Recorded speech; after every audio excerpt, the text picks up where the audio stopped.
TVPs of the tournament, actually, especially on this map. This gonna be a pretty interesting series overall. You know who I like to see play TVP? Who's that? Polt. Ooh. Because his bio play is just superb. I watched him against Yoda yesterday after the cast ended. So good. But anyway, guys, we are into game number 1 of this best of 3. Lovely to be casting this for you all here at IPL 5 at the Cosmopolitan in Las Vegas. Spawning in the top position as the blue Protoss player, guys, we have none other than San. And down here on basically the 6 o'clock position coming from Team Startail, we do have Bomber as our red Terran. Now, I want to clarify something, J. Morrow, that we had pop up in a previous cast. Oh. It involved a player by the name of, according to Apollo, depending, babong, pong pong, boong boong, all sorts of stuff. Ping pong. Ping pong. Oh, did that happen? I'm just kidding. If that happened, I'd be amazed. I'd be impressed. But no, actually, him and I were both jet lagged, and we were in the lobby of the playing area, and we actually went into the Shoot Mania hall to like practice some StarCraft yesterday morning. So we were up at like 5 o'clock in the morning, hanging out for a couple of hours. For those of you who don't know definitively, just let you guys know in chat, and also if you happen to be watching, well, if you happen to be watching, you're also in chat, so herp to derp. But anyway, the sound, the double B sound is actually a bit of a cross between a B and a P. It's kind of supposed to be pronounced pung pung. So it's not quite a P and it's not quite a B, which is why sometimes you have the B and sometimes you have the P, and it's actually not really incorrect, because it's a kind of sound you don't get that often in the English language. I'm cheating a bit because I grew up in Hong Kong, so these sort of weird sounds I hear all the time, like TS's and all that kind of stuff. So it's basically pung pung. Or as it sounds like, you know, when tanks are unsiege and they're in pung pung mode. Yeah. It's kind of that. I don't know if he named himself after that. Like, I don't know the history behind the nickname, so totally don't hold that to me. But that's basically what he's going for there. So for anyone who's wondering or wants to be able to impress your friends at your next barcraft, because someone who attends your barcraft isn't watching this stream, OMFG, you can totally drop those knowledge balls on them. It is pung pung. No, I definitely appreciate that, because I've been told it's pung pung, so I've been calling him that since day 1 of StarCraft 2, or as soon as I saw him come out. And well, that's kind of like 95% right, so it's totally cool.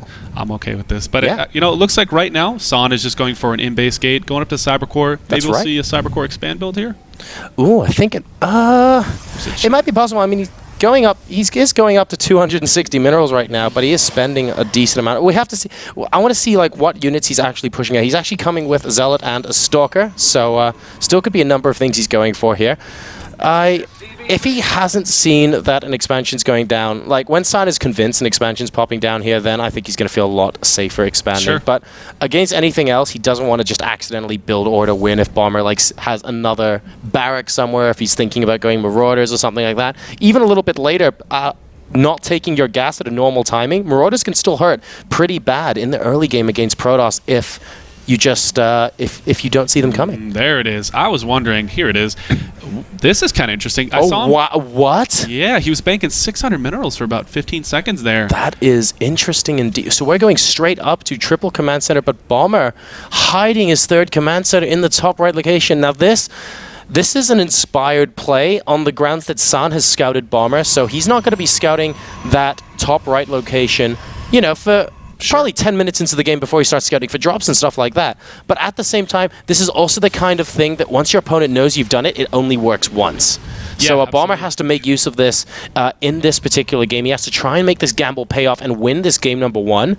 Otherwise, if San happens to look at the replay between game 1 and 2 and he'll be like, I see what you did there, Bomber's not going to have that ace up his sleeve anymore. Yeah, and at this point, you know, Bomber's going to be forced into go into that heavy Marine style, of course, with those 3 command centers, but he's actually taking Gas Geyser here. We should see some tech coming out from, maybe he'll pull a Marine King, go for some quick +1 timings. But what's interesting is to take this risk against a Protoss player, because Protoss players tend to drop pylons all over the map. And what if he happened to drop one over here? I completely understand where you're coming from, and I guess Bomber must just be thinking that it's more likely for San to drop a pylon in his half of the map, because if you drop a pylon in the location where the third command center is, actually those units need to walk nearly as far as as if you basically walk them over from the main base. So I guess he's banking on San, putting his forward pounds at his 3rd and 4th base location and stuff like that. Now, we did see a poke through with those Stalkers here. Not going to be able to get past that first bunker, though, and the second one is already going up. So there will be a little bit of pressure here from San, but nothing that can break Bomber at this time. In fact, behind it, he's actually looking towards the longer game, getting that forge up.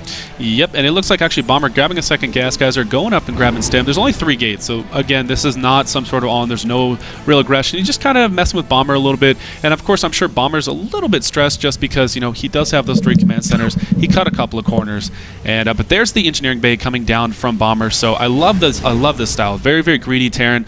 Something that a lot of players are starting to do more and more. You go up to 3 command centers, even going for a really, really quick +1 along with stem. Oh, and we have the +1 armor immediately coming out from San, and the Twilight Council got put down straight away. Now, did Bomber see the Twilight Council? No. He did not with that scan.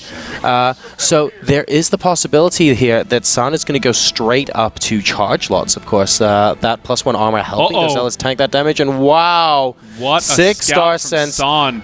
I don't even...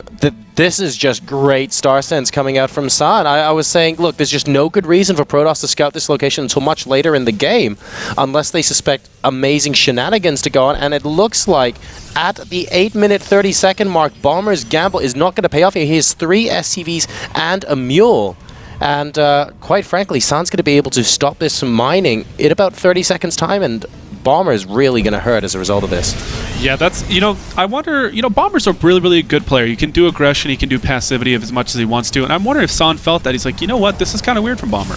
Bomber's not doing anything too crazy. Is he building another command center? Okay, good. We do have 3 more barracks coming up, not an additional command center. And now, what is he to do with this one? Of course, you know, he could drop it down here on the low ground. That's really not going to benefit him too much. It looks like he actually is sending his SCVs over here, but I mean, isn't that kind of obvious to San?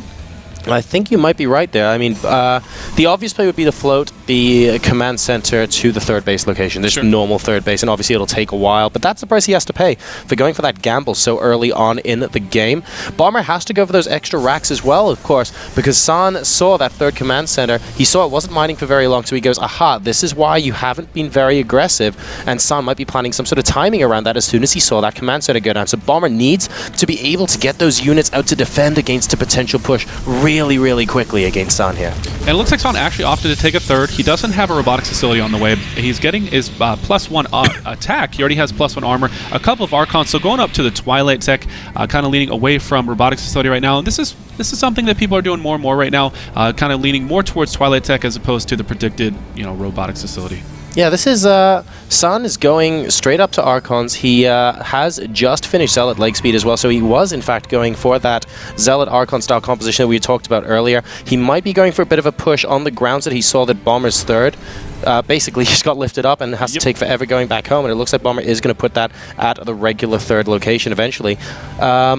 San now at 110 supply versus the 110 supply for Bomber, but he is comfortably getting his 3rd base. Bomber only now just securing his as well. And those Zealots and Archons are going to provide a decent amount of map presence. In fact, that factory might even go down before it scouts a 3rd. Yep, it is actually going to start bleeding out here, just burning down in just a moment here. But actually, nice position from Bomber. It's right above location where San actually cannot reach it. There's Psionic Storm on the way. Another forge has been dropped, a couple additional gateways, and wow, looks like Bomber's going to go straight up to a Ghost Academy.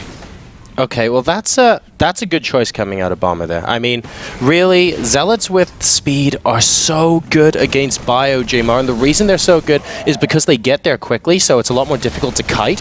And at the same time, once you get that armor, they just soak up so much damage. So you get the Colossi in the back if you choose to go for that. You get the Storms, you get the Archons doing that massive damage while the Zealots soak up the DPS from that Bio army. So getting the Ghosts immediately and being able to EMP those Zealots as soon as possible early on in the engagement before they charge and are clumped up, great decision there from Bomber. This is kind of interesting by San. He feigns a little bit of counter-aggression from Bomber. He doesn't have Storm yet. He wants to delay as long as possible. Storm is now done, so San is completely safe at this point. But what he did is he moved his forces out towards Bombers just to make him think that he had Storm done, and then actually just pulls back defensively, and he's in a great spot now.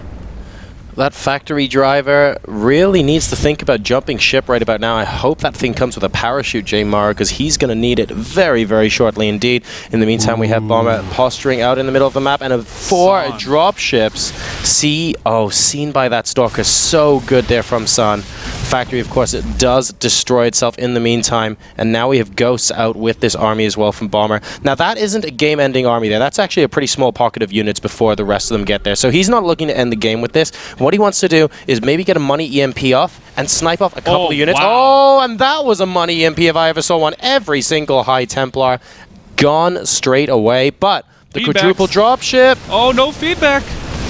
Oh, wow, looks like the feedbacks do not go off, and now Son's in a little bit of trouble. His main is being overrun. The third base, it looks like we are going to have a stem. He's going to try and target fire down the Nexus at the third, but Son is coming up from behind. He doesn't have any storms available, so it's just charge lots with decent upgrades currently at 1-1, but Bomber is taking over the main as well, targeting down a couple of very, very important pylons. Third base location as well being dropped at the same time, and that's going to be a GG. The multitasking from Bomber there, just way too much.